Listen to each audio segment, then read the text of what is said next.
Hello and welcome to the Queber channel. I'm Jason, your host. I hope you're all having a nice day. And I wanted to talk about reliability in technology.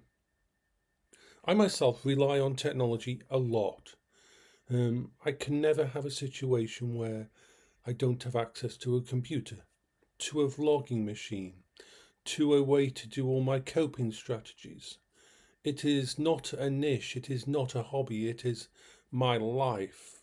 I could probably go a max of 2-3 days without my stuff before my brain just disconnected from reality and I'd end up in a hospital. So whenever I think about buying technology, I've got to be so certain that it isn't something that's going to fail.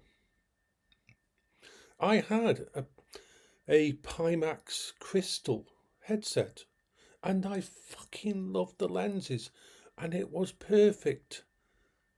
But every time you turned up the damn thing on, you didn't know whether it was going to work or not.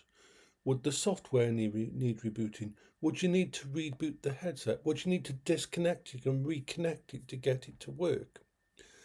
And that brought what's classed as a negative component to it. I got to the point where I wouldn't turn it on because I was worried that it wouldn't turn on. And so I sold that to my friend Monkey because I refunded one because I got two of them, two of the damn things. And because the thing is, if I find something really good that really helps me, then I have to get two of them because if one fails, then it will hit me really hard. It's why I've got two VR headsets. It's why I've got 2 or 3 of every single thing that I rely on. Now, my friend's Pimax has failed. You see, if you look up here, you'll see the tip of the valve index. That freaking valve index has been going since about 2019. It's amazing. And I've looked after it and I've used it every single day. Except for the few times I decided to try to use the Quest 3. Now the Quest 3 isn't bad. Sometimes it's a bit issuey, sometimes it has something that stops it from working. It's less of a perfect use case scenario. I know that if I turn on VR on my computer right now and I pick up the headset and put it on my head, I do not have to worry about it not working. And it isn't just VR, there's other things like this keyboard. I bought this in 2016 for Paola to use downstairs in the other house. When I set up the room downstairs for her in the other house so she could have a downstairs place because she was on dialysis and that. And she wanted access to her computer system. This wireless keyboard, it's a K380 Bluetooth keyboard. It can connect to 3 different devices at the same time. Keep them in memory so you can switch between 1, 2 and 3. I usually have one set up as a computer, the second one set up as my Steam Deck. You can connect it to a fucking Android phone, anything. It works on a couple of AAA batteries and it's amazing. Doesn't need a dongle or anything.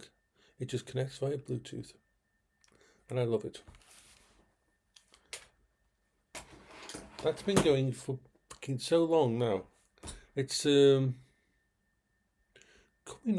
to be coming up to 8 years of use. And then we've got this.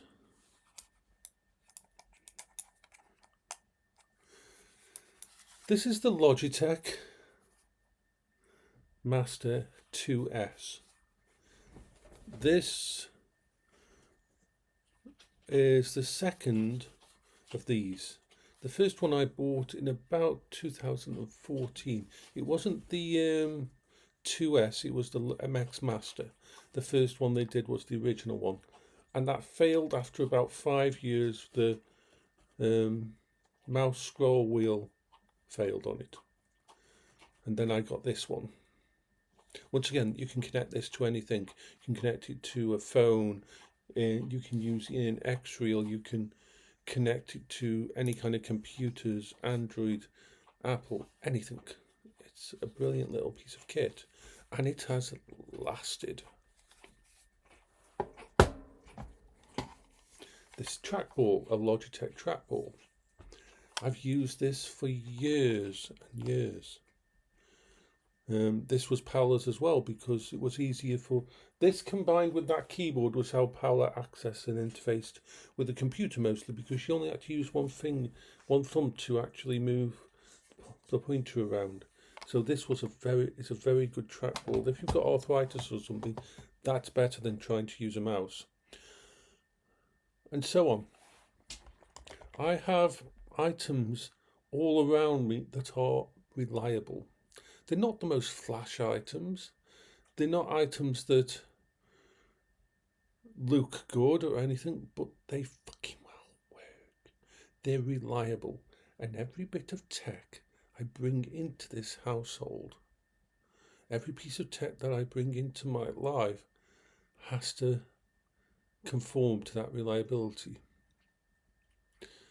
Because if I can rely on it, then it's not a negative point. It's not bringing any frustration. It's not making my coping strategies affecting them in a negative way. And I have to have that. I have to be able to know. I mean, my newest, most reliable thing is this MacBook Air. It is fucking amazing. I absolutely adore it. And that is something I never thought I'd say about a Mac product. I've never had a laptop. You know what it's like? You get a laptop and you spend most of the time plugged in because you worry about the electricity. You get time anxiety of how long will the computer last. And only the latest versions of the AMD profile mobile laptop can come even close, and even they can't come close. They can still be used without connecting to the power system, but my MacBook Air is not plugged in at the moment. It's on I believe 50, let me just check what it's on at the moment, what percentage battery, 52%. When it gets down to 40 in a few days, probably half a week, I will plug it in and charge it back up to 85%. Can you imagine doing that with a Windows laptop? I use this for my vlogging. I do all my editing and, well, not editing, but my uploading and everything. And I do a lot of my Amazon web browsing and stuff on it. And I even play games on it. But I only plug it into the power supply I would say, if I game on it, then I will do it every 3 days. If I don't game on it, then once a week it gets charged, which is absolutely amazing for a laptop. So yeah, I could this closer to Christmas, when I get the money, I could get myself a really amazing desktop style laptop. But what's the point? Windows laptops, from my opinion, except for things like the framework and a few others, are absolutely crap. They are not, if they've got a fucking really powerful graphics card in, then they're not a laptop anymore. They're just something that you have to dock to use. I mean, let's remember, your average laptop has about 1.5 hours usage if you use it properly. This damn thing has days of usage. Reliable. And I am very happy to have reliable tech around me.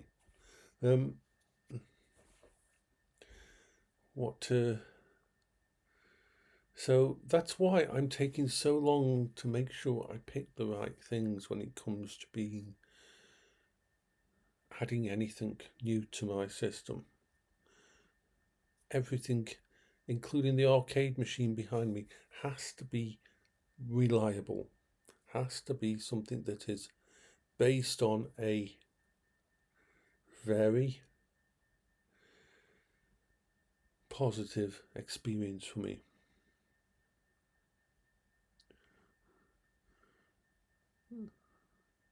So, yeah, this is this morning's talk, reliability in tech. Because sadly I see so much tech that is built with built-in obsolescence, which is crazy. We think about going green and recycling and looking after stuff and that, but we don't think about the way we can do it in actual technology we've already made.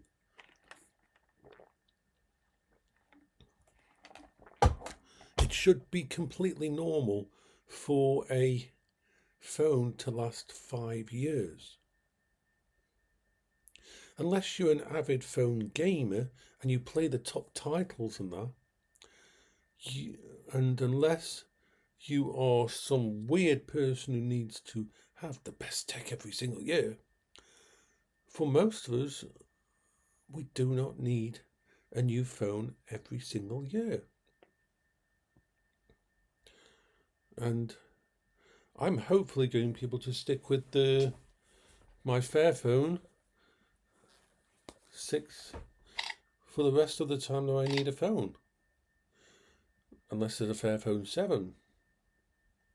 Because it does everything I want a phone to do.